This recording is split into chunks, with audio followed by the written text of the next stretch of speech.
Hello and welcome to Food Finder E. Today we're making seafood gumbo. Come on now, y'all. So growing up in New Orleans, one of the first things you eat and fall in love with is gumbo. This gumbo, I'm using different smoked sausage, also some ham, some chicken, and I didn't feel like cracking any crabs. So I got crab meat and fresh shrimp. Come on now, y'all. So after all your vegetables and your meat is cut, you're gonna start off with a roux. So you can make your roux in a cast iron skillet, and then add it to the big pot.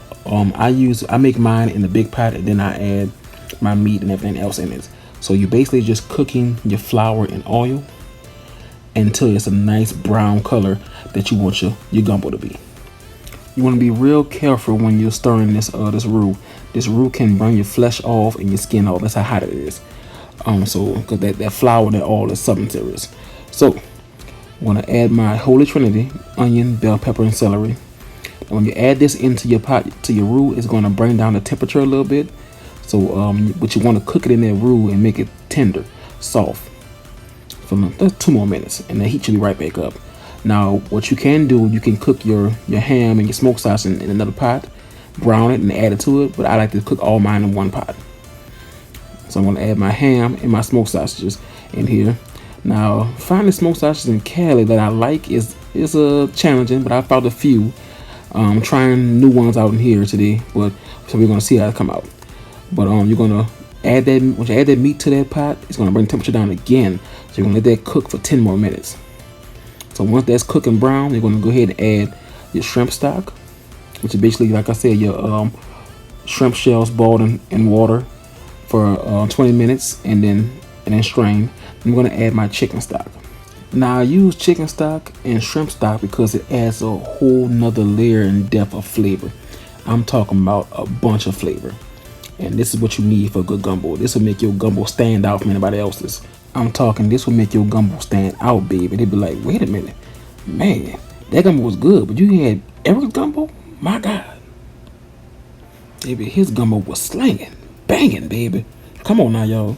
So I'm gonna add 3 tablespoons of liquid crab oil. That liquid crab oil will give it that spice and that kick you really want, that Nola flavor, baby. I'm gonna use 3 tablespoons of seasoned oil powder. That seasoned oil is a great blend of flavor. If you can't have seasoned oil, you can add your own mixed seasonings. Also, I'm gonna add 3 tablespoons of onion powder and garlic powder. Those are what we call the staples, baby. Those are the black people staples. So we're also going to add 3 to 4 bay leaves. So you're going to get that a few stirs, and then you're going to add your teaspoon of kosher salt, and then you're going to crack in a few rounds of that ground black pepper. And after that, we're going to add my secret ingredient, which is the dried rosemary. Rosemary is another robust flavor and aromatic. You're going to take those stems out once the gumbo is finished.